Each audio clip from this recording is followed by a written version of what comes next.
All right, I'm here with head coach at the Sniper Boxing Academy, Peter Smith. Peter, how are you doing today? Great and great. A lot of work, a lot of preparation right now. So been very busy, which is a good thing, and looking forward to some great events coming up. You do have a lot of events coming up. Three fighters in particular will be stepping in the ring in April and the beginning of May. Let's maybe start off with the first thing that's going to happen, which is Gomes is going to Saudi Arabia. You'll be jetting off soon, that side. How's your feelings going into that one? Listen, that's going to be a great event for us because, we're jumping into the big waters right now in boxing, and some people think maybe, being exposed to that arena is a bit too much. You know what, you got to take a risk. And just the fact that Keaton is performing the way he is, he's healed well from his jaw break that he had in his previous fight. So he's on a great positive mental, motivational movement now in his career. And we've been training hard. I've seen so much great development through this. This is going to be a great stage for him, and to be exposed globally is the main objective here.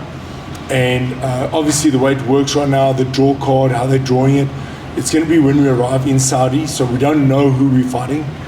So that side of it is like, it's like throwing the dice. We're going to go in not expecting who we're fighting, but it's going to be, we've been changing up and sparring a lot of different fighters, different opponents that we're working on, so he doesn't get comfortable with any certain style.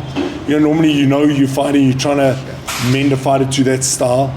We don't really care right now, so he's just got to go in there and do his business and be adaptable.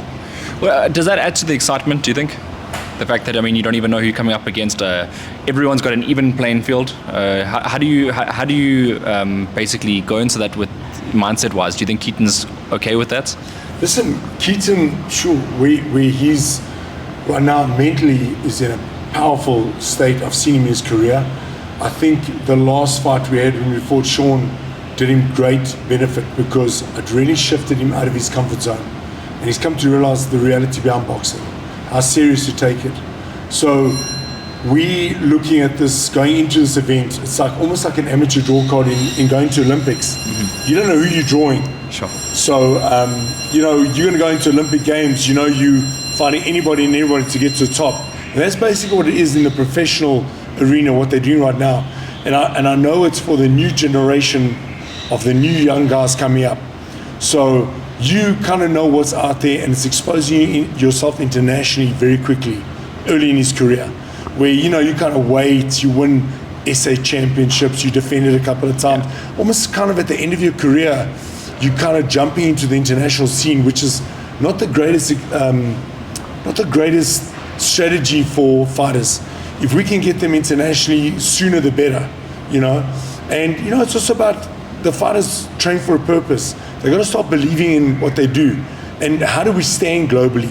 How do we stand amongst the global elites, So the draw card's going to be quite exciting.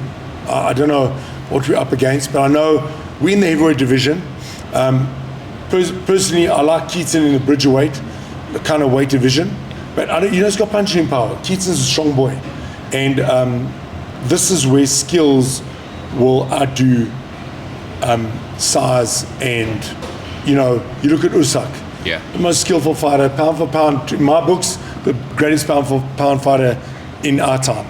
Because he's outdone every top, strong, powerful heavyweight out there with skill. And that's what I try and tell my fighters on how we need to go about boxing. If we're going to go there to give and take, it's a 50-50, and we don't want to be there for that. We want to show how masterful you are. So this is a credit to what Keaton needs to go and do. He needs to go and show how masterful he can be against whatever comes, whatever's drawn, whatever's thrown at us. Yeah, he's got a big task ahead of him. He obviously, should he go on and win the whole tournament, obviously it's going to take place over the entire year. He still said that in his interview that he'd want to fight Sean Portuguese for a third time. Do you think in a managerial capacity that would be necessary should he go on and win a tournament like this? No, I know, listen, sometimes the fighters, it's a feather in his cap that he wants to kind of put, because he feels he's obviously in that way. You lost the fight, and he's fair and square about he lost, he went through whatever he's whatever we had to face and overcome. But he's got to look at it as a learning curve, and that's what it has to be. Obviously, if we don't succeed, we've got another option to come back and win the SA title. And that'll be a great fight for both Sean and Keaton. Keaton wants it bad enough, like he wants everything documented, like he's succeeded in a way where, so I get where he's coming from. He's got that fighter's mentality, which is great. So he wants to like tick the boxes that wherever he went wrong in his career, he felt like I shouldn't have. He wants to correct that. So, Sean's a champion and great for him, and he's done well for doing what he's done. And we accept it, both, Keaton, but I think as a fighter, as an athlete, you always want to be masterful and superior in your game. You want to be recognized as somebody that's been a champion, has overcome whatever your failures have been, So I think Keaton's got to focus on where he's at right now, which he is. He is doing that. So he's hoping that, maybe it's a fight that he can keep himself busy fighting and kind of recollect on what he's done there. I feel personally that if he wins this tournament, there's no way he's looking backwards. It's not like, no disrespect to Sean, but if you're moving on the global scale and you're earning the hundreds, $1 million fights, why would you even want to come back and fight for couple of 100,000, whatever it is? It's work that doesn't even make sense. But so our strategy is right now, we've got 5 tournaments in the series. So God willing, you'll be well kept busy for the year. Should we get to the final, I believe Keaton's got a great chance of making it into the final. We'll have a look and see how it goes, and obviously keep tabs on how the tournament basically plays out. I'm sure a lot of us are excited for the draws and all the weight divisions for that tournament. But I want to move over to sort of your lifelong project, Kevin Lerena, a guy that's done it all in the sport, become the world champion, dominated for a long period of time. He has a homecoming fight in the Sunbet Arena in Pretoria. What do you think about the fight coming up, and how good does it feel to defend this world title on home soil? This is a great fight for Kevin. I'll tell you the story and the background behind this fight. This fight was supposed to take place in February in Ukraine. I was dealing with the guys from Ukraine, great people. Unfortunately, the war and everything that was going on kind of was a little bit of and obviously the temperature, the cold weather, I wasn't happy about that. We were given good money for the fight to fight this young guy, but for me, it was to keep Kevin busy. We've had a lot of offers on our plate. The difference is, a lot of guys don't want to fight Kevin because he's high risk. So, everyone wants to take the big fights and move along. Lawrence, all of them have avoided Kevin right now. Not that they won't fight him. I guess they'll fight if the money's right and the time's right. I think when their side it wasn't right, so we got this fight offered to us. The date got shifted, and that's what threw us off. So when the date got shifted, because of it was like kind of very the time wasn't right. So they had the date for the 28th of Feb, shift the date to April. Then Kevin got offered another fight against Riakapoor. That was all, so we done away with that fight, got a better offer with Riakapoor. Then that fell apart. Then Riakapoor's, I think he's fighting Lawrence or something's happening there. So he's moved his goalpost now. Then we spoke to the Ukrainians and we said, let's do it on South African soil. He's the champion. We want to bring at least one fight back home. Kevin's been fighting internationally for quite a while, and he's happy to do it, Joe. He's so proud to be South African and like do benefit of growing the sport and build his legacy of his WBC. The other big thing about it is Kevin really is defending the WBC Bridgerweight for the first time, and it'll be on our own soil. What a historic event. So that's another reason why we got it, chap. This young lad that we're fighting, he's a good fighter. We're not going to take any chance, any risks. He's a silver belt WBC Bridgerweight champion. There are a lot of other good fighters on the card. We are taking this opportunity because the fight was given to us, so we've been fair to Ukrainians. just say, come, let's do it. Yeah, they are happy to do it. So you know what? He's quite a Olympian, different style, Ukrainian type fighter, typical Ukrainian type style fighter. He's been with the Usaks. He's nurtured in that Olympic environment. So he comes from a good pedigree. And we're not going to take this fight light because he wants Kevin bad. He's been calling us out on Instagram, on all social media events. And you know what, we're kind of thinking, okay, you know what, and then the offer got given to us. So now we're not turning this offer away because Kevin's got bigger news after this fight. So we have to focus here. This is the fight we have to focus on. Let's keep Kevin fighting, busy. I don't want him to lose focus. I don't want him to lose training, goal setting. You know, if you don't stay in the gym, you don't live in the gym, you do yourself harm. So that's pretty much a strategy, what we're doing.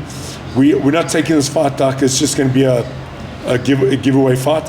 This guy's coming to fight us in our country, and he believes he can beat Kevin.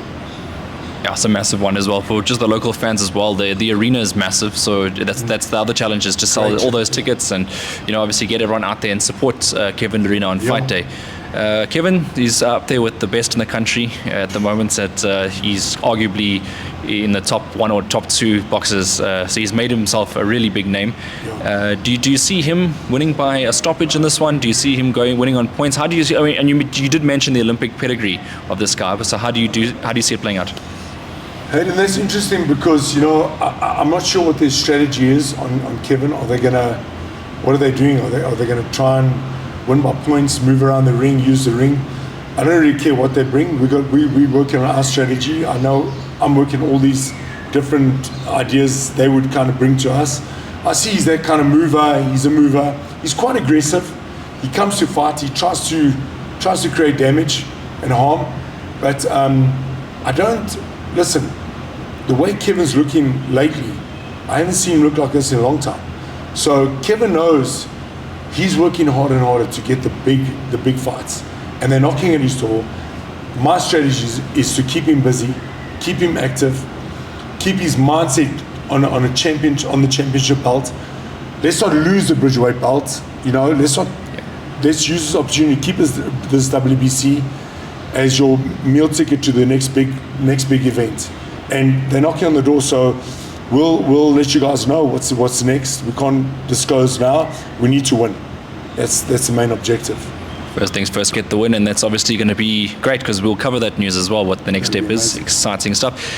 Earlier in the night, or earlier in the afternoon, I should say, you have another young prospect coming through, your next generation of boxers, one of them, Gary van Staden.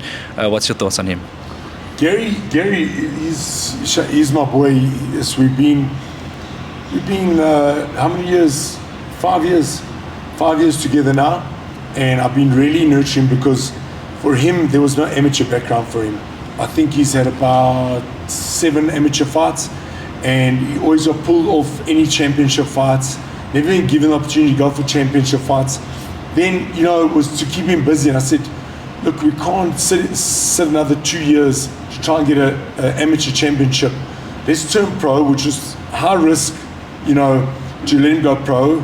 But I knew he's so dedicated, and the big thing is the determination he has. That's all I need. Fighter shows me his determination, his heart, and his passion for the game. Leave the rest to me. When I seen that boy's got great potential. I'm watching him grow, and he's learning.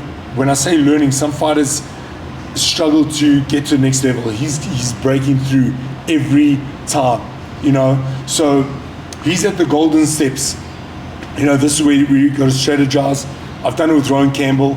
Rowan Campbell never came from amateur background. I think he had 2 or 3 fights. Yeah. And look what happened to Rowan Campbell. Same thing. You know, it's about the planning, the strategy, and obviously building, leveling him up. Got to focus on leveling him up. So, you know, you don't just throw the guys through the wolves. You know what I mean? It's the serious thing that I'm doing with Gary right now is nurturing him in a way where his confidence has got to grow with his skills, and the way his skills and his abilities are growing together, it's amazing. I'm watching this youngster. I think he's going to be a damn good credit to boxing in the future. You know, I really He's a good for the sport. He lives a clean life, and to the young guys today, they can look up to young guys like us. He's given up a lot in his life. Where you're young, you want to go and party, and he's done away with all that. His golden focus is he wants to be a world champion one day. And if you tell me you want to be SA champion, I'll say to you, okay, that's not good enough. His goal is there. So I'm just happy the way he's performing. I'm excited for his fight. He's very excited. It's a lot of pressure on him because you're going into Sun Arena on undercard of Kevin Arena's fight. So you slap bang into the arena of boxing, and what a way to start. I know that you mentioned he's got huge potential and he's focused on the sport. What do you expect of him on his debut though, in the fight? What are you expecting of him? Watching Gary perform and in his sparring, and what he's doing outside of sparring, what he's bringing into sparring, he's giving me what I need. So, Gary's not one of those guys who'll lose his mind. He's got good potential on how to box and figure out, and he's becoming a good listener. One thing about a fight, he's got to be a good listener, because once you get in that corner in the ring and you start, you don't know what you're up against in your early career. Yeah. Guys come with awkward style fighting, throwing from anywhere, where sometimes boxing is coached from more it's more of a, how can I say, like the fundamentals that boxers rely on, the jabbing. Some guys just come out swinging. Yeah. So you just don't know what the fight's going to start out as. I don't know what his opponent's about, because there's not much on the guys that you can learn from. Yeah. But in all fairness, what Gary's doing, I'm putting him in with every type of style possible. And he's showing me how adaptable he's becoming. He's really becoming adaptable. I hate seeing him get hit when he does. And you know what? He's not getting hit like sitting there trying to be a tough man. And I don't want to see that in my fighters, because that's not showing the next level. He's doing what he needs to do. I'm moving him around with different style fighters, strong punches. He's dealing with a lot of guys that he's been sparring. And from big guys to small guys he's working around with. And his adaptability is increasing. His knowledge is increasing. So I think Gary's going to be a rock star, All right, so I can't wait to see what he's going to bring, and all the fighters, even Keaton, Kevin, the guys that are coming up, and the fighters that are still going to come up in the future that is currently in your stable as well, which is going to be a great sign. Peter, just lastly from your side, do you want to give any thank yous, any shout outs to anybody? Geez, I just want to give a shout out to all, obviously my fighters, for the hard work and dedication they give me, and the discipline. And another thing to all my sponsors, Habaneros, Cincinnati Plastics, and Grit, Hero, and we've got Worldsport Betting. We've got all the guys on board. If I haven't mentioned them, my apology. But you'll see us on the shows with the logos on. These guys really help towards the sport. I mean, boxing needs it, and thanks to these guys that give their hard-earned money to us to get the hard-earned work. We pay for sparring partners to come, and it helps them because it motivates them in the sport. Yeah. So I really want to thank the sponsors. I want to thank you, Hayden, for putting yourself out there for the sponsors, driving around. It's hard work, Thanks. And it feeds us. We feed each other. We help each other because we've got passion. Yeah. So, and to my fighter, Kevin Lerena, Keaton, I just, God willing, we go there and we do the great work that we keep doing. And for South Africa and the people in South Africa that are behind us, we really thank you. Thank you for the motivation and also being behind us and believing in us.